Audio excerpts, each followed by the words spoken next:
अब हम समांतर श्रेणी के ऐसे 7 प्रश्नों को हल करेंगे जो पिछले वर्षों बोर्ड एग्जाम परीक्षा में पूछे गए हैं। पहला प्रश्न है, यदि 18 a b और -3 समांतर श्रेणी में है, a और b का योगफल क्या होगा।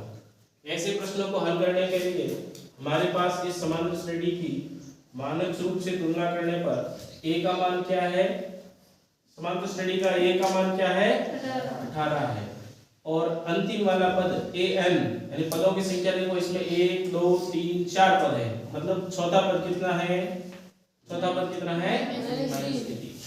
इससे हमें ये पता चल रहा है कि n क्या है 4 है, कितना है 4 है। क्योंकि हम जानते हैं कि पदों का nवां पद ज्ञात करने के लिए समांतर श्रेणी का nवां पद ज्ञात करने का सूत्र होता है an बराबर a plus n minus 1b। इससे हम सार्वअंतर निकालेंगे, फिर a और b के मान निकालेंगे, जोड़ेंगे।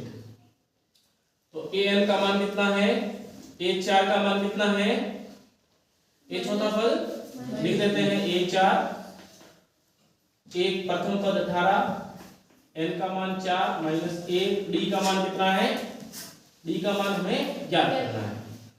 a4 का मान -3 यानी चौथा पद तीसरा 3 -3 है, 18 प्लस 4 में से 1 घटाएंगे क्या बचेगा 3d।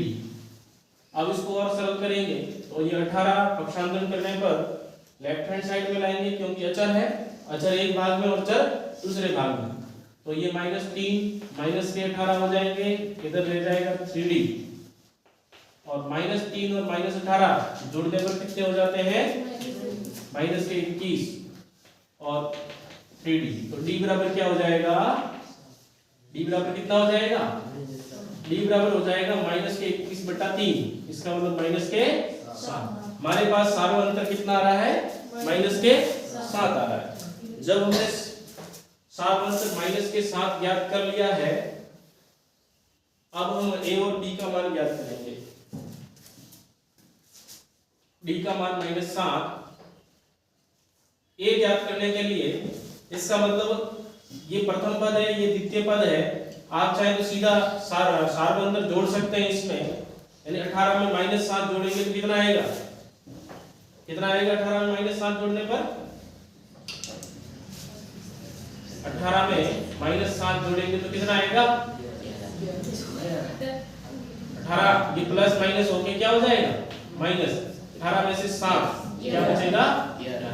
इसका मतलब a का मान क्या आएगा 11। 11 में भी -7 जोड़ने हैं, 11 में भी -7 जोड़ेंगे तो क्या आ जाएगा 11 - 7 बराबर क्या बचेगा 4, कितना आ जाएगा 4। तो a का मान 11, b का मान क्या है 4 है, और इन दोनों का योगफल पूछा है, तो 11 और 4 कितने होते हैं 15 होते हैं। तो कौन से ऑप्शन में 15 है, सी में। बोलो, ये प्रश्न परीक्षा में आया तो ऐसे कर सकते हैं, समझ में आया आपको। दूसरा प्रश्न है, यदि समांतर श्रेणी का प्रथम पद 2 और सार्वअंतर 3 हो तो n का मान क्या होगा।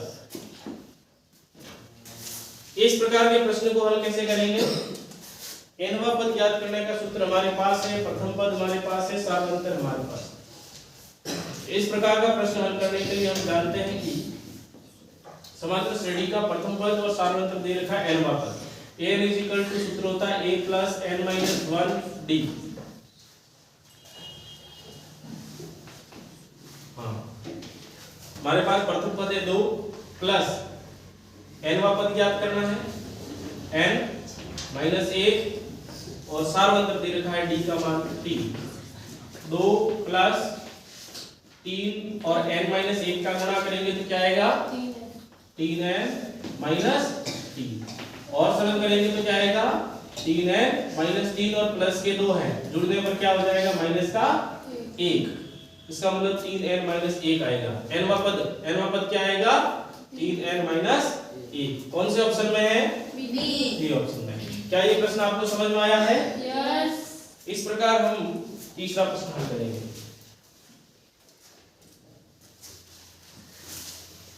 तीसरे प्रश्न में दे रखा है 3 के प्रथम 5 गुणजों का योगफल, 3 के प्रथम 5 गुणजों का योगफल। अब 3 के गुणज होते क्या हैं, 3 के गुणज, 3 का गुणज का मतलब है 3 का 1 से गुणा करने पर क्या आएगा 3, 3 का 2 से गुणा करने पर क्या आएगा 3 का 3 से गुणा करने पर क्या आएगा 3 का 4 से गुणा करने पर, 3 का 5 से गुणा करने पर। ये 3 के प्रथम 5 गुणज हैं, इनका योगफल पूछ रहा है। आप चाहे तो सीधा भी कर सकते हैं, आप चाहे तो सूत्र से भी हल किया जा सकता है। तो यहाँ जब छोटी संख्या है तो हम अगर ऑब्जेक्टिव टाइप प्रश्न आए तो हम शॉर्ट में इसको ऐसे कर सकते हैं, इनको जोड़ दो, 15 और 12 कितने होते हैं 27, 27 और 9 कितने होते हैं 36, 36 और 6 कितने होते हैं 36 और 6 42, 42 और 3 कितने होते हैं, कौन से ऑप्शन में है 45? क्या ऐसे प्रश्न हल कर सकते हैं आप? मान लीजिए आपको सूत्र से करना है तो आपका प्रथम पद क्या है 3 के प्रथम पद आपका है 3 और इसके अलावा अंतिम वाला पद हमारे पास दे रखा है कितना है an 15, कितना है an 15। तो जब हमारे पास और साथ में पद कितने, पदों की संख्या कितनी दे रखी है 5, ये 5वां पद है 15। तो हमारे पास एक फॉर्मूला होता है Sn = n/2 a + l। अगर हमारे पास अंतिम पद हो तो पदों की संख्या कितनी है 5, 5/2 गुणा प्रथम पद है 3 प्लस l, l है अंतिम पद 5, इसको सरल करने पर 5/2, 15 और 3 कितने होते हैं जोड़ने पर 18, 18 में 2 का भाग 9 बार, 9 और 5 का गुणा 45। ऐसे भी हम हल कर सकते हैं। क्या आपको समझ में आया ये? तो देखो n पदों की संख्या है, पदों की संख्या इसमें 5 है, प्रथम पद 3 है, सार्वअंतर आपका ज्ञात करने की जरूरत नहीं है, सीधा हमें अंतिम पद प्राप्त होना चाहिए, पता होना चाहिए। अंतिम पद हमारा 15 है तो हल कर सकते हैं। इस तरह से चौथा प्रश्न है,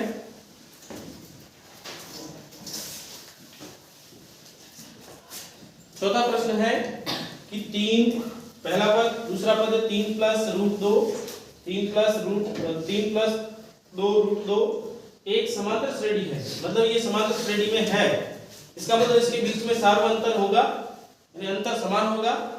तो अगला पद होगा, अगला पद क्या होगा, पहला, दूसरा, तीसरा और चौथा पद पूछ रहा है आपसे। तो हमें पता है कि तीसरे पद में सार्वअंतर जोड़ना होता है, तो सार्वअंतर जोड़ने कैसे जोड़ेंगे, सार्वअंतर हमारे पास नहीं है तो हम सार्वअंतर ज्ञात करेंगे। सार्वअंतर ज्ञात करने का सूत्र होता है दूसरे पद में से पहला पद घटा दो। अगर हमारे पास कोई समांतर श्रेणी दे रखी है तो वो निश्चित पहले से कहा है कि समांतर श्रेणी है, तो उनके बीच जो प्रथम और द्वितीय पद का अंतर है वो समान होगा, तृतीय और दूसरे पद के भी। इसका मतलब दूसरा पद क्या है हमारा 3 + √2 माइनस प्रथम पद क्या है 3, घटाने पर क्या आ जाएगा प्लस माइनस कर दिया, क्या आया हमारा √2। इस समांतर श्रेणी का सार्वअंतर कितना है √2, कितना है √2। तो तीसरा पद हमारे पास है, चौथा पद क्या हो जाएगा, तीसरे पद में चौथा पद जोड़ देंगे, सार्वअंतर जोड़ देंगे, तीसरे पद में सार्वअंतर जोड़ दिया तो क्या हो गया हमारा 3 + 2√2 और √2, 1 और ये 2 कितने हो गए 3 √2, तो क्या आएगा 3 + 3√2। कौन से ऑप्शन में है ऐसा, बी में है, तो ये बी वाला ऑप्शन राइट हो जाएगा। आप चाहें तो इसे फॉर्मूले से भी कर सकते हैं, क्योंकि देखो चूंकि हमारे पास ऑब्जेक्टिव टाइप प्रश्न है और ऑब्जेक्टिव टाइप प्रश्न कम समय में करने हैं तो आप इस प्रकार भी कर सकते हैं, फॉर्मूले से भी कर सकते हैं। पांचवा प्रश्न है हमारे पास एपी यानी समांतर श्रेणी है, समांतर श्रेणी है -3 -1/2 2 का 11वां पद क्या होगा, और रिक्त स्थान दे रखा है, इसको भरना है। 11वां पद ज्ञात करने के लिए हम प्रथम पद हमारे पास पता होना चाहिए, यानी nवां पद ज्ञात करने का सूत्र क्या होता है an = a + n-1 गुणा d होता है, जहां हमारे पास a का मान कितना है -3। इस प्रकार n का मान कितना है 11, 11वां पद ज्ञात करना है ना, nवां पद है 11वां पद ज्ञात करना है, और d हमें नहीं पता है, और d सबसे पहले निकालेंगे डी का सूत्र होता है a2 माइनस a1। a2 कितना है -1/2 है, माइनस a1 कितना है -3 है।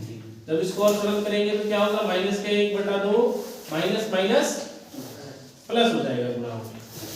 अब इसको क्या करेंगे सरल करेंगे, यानी ये प्लस के 3 है, 3 में से एक माइनस के 1/2 यानी घटाना है। इसको हम इस प्रकार भी लिख सकते हैं 3 - 1/2। अब इसको सरल करेंगे तो एलसीएम लेके हल करना है, तो क्या हो जाएगा एलसीएम 2 और 1 का भाग 2 में 2 बार, 2 और 3 का गुणा 6 माइनस 2 का भाग 2 में 1 बार, 1 और 1 का गुणा 1, तो क्या आएगा 5/2 आएगा। क्या आएगा 5/2 आएगा। तो हमारे पास सार्वंत्र कितना आया है 5/2 आया।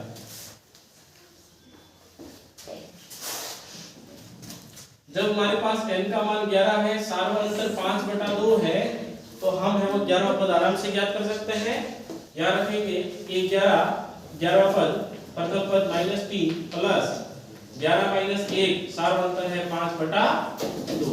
हल करने पर -3 प्लस 11 - 1 10 गुणा 5/2। 2 का भाग 10 में कितनी बार गया 5 बार। -3 प्लस 5 गुणा 5 कितने होते हैं 25, और 25 में से -3 घटाएंगे तो क्या बचेगा प्लस के 22। तो 11वां पद क्या होगा 11 बराबर क्या होगा 22 होगा। इसी प्रकार एक छठा प्रश्न दे रखा है, यदि 18 a और 10 समांतर श्रेणी में है तो a का मान क्या होगा। ऐसे प्रश्न को करने के लिए हम क्या करेंगे कि हमारे पास 3 पद दे रखे हैं, प्रथम द्वितीय और तृतीय। प्रथम पद दे रखा है, n का मान हमें पता है, तीसरा पद अंतिम वाला पद पता है, तो हम सार्वंत्र ज्ञात करेंगे। सार्वंत्र ज्ञात करने के बाद में हम a का मान ज्ञात करेंगे। तो उसके लिए an a plus n minus 1 d होता है। यहाँ nवां पद यानी तीसरा पद, 3 पद दे रखे हैं 1 2 और 3। तीसरा पद प्रथम पद है हमारा 18 प्लस 3 माइनस 1 और d। अब तीसरा पद क्या दे रखा है हमारे पास समांतर श्रेणी में 10 दे रखा है। कितना दे रखा है 10 बराबर 18 3 माइनस 1 कितने हो गए 2 d। तो इसको सरल करेंगे, इधर आ जाएगा चर वाला पद 2d, 18 माइनस हो जाएगा जोड़ के माइनस के 18, तो 10 में से माइनस के 18 गया तो क्या बचेगा माइनस के 8 बराबर 2d। तो d बराबर क्या हो जाएगा -8/2, अर्थात क्या आ जाएगा माइनस का 4। तो हमारा सार्वंत्र कितना आया माइनस का 4। तो a का मान बताइए क्या होगा। 18 में से -4 करना है, क्या करना है जोड़ना है सार्वंत्र। भाई 18 ये दूसरा पद है, आप सूत्र से भी कर सकते हैं चाहे तो। a2 ज्ञात करना है और a2 का फॉर्मूला होता है a plus n - 1d। a का मान क्या है 18, n का मान कितना है 2 माइनस 1 और d का मान क्या है -4। d का मान कितना है -4।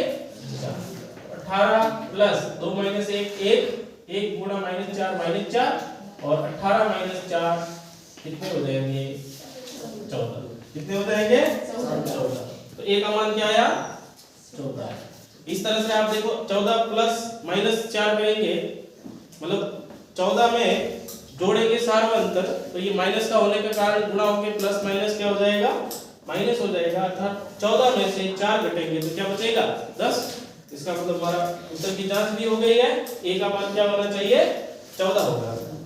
इस प्रकार 7वां प्रश्न है हमारे पास।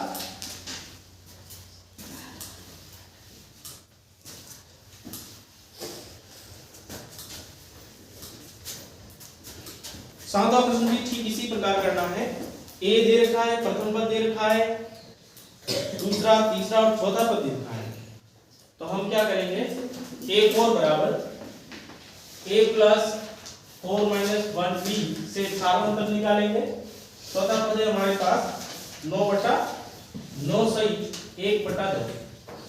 9 सही 1/2 दो एक मिश्र भिन्न है, इसको अनुचित भिन्न में बदल सकते हैं।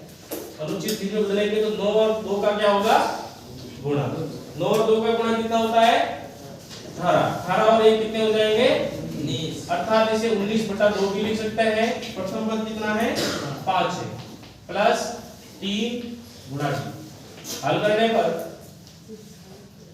19/2 माइनस 5 3d। और सरल करेंगे तो क्या हो जाएगा, देखो एलसीएम लेंगे 2 19 माइनस 1 का भाग 2 में 2 बार 2 और 5 का गुणा 10। 19 में से 10 जाएगा तो क्या बचेगा 9/2। अर्थात ये बचेगा, इसको हल करने पर 9/2 बराबर 3d। और d बराबर क्या आया 9/2 गुणा 3 अर्थात 9/6। d का मान क्या है 9/6 आया। 9/6 को हम और सरल कर सकते हैं।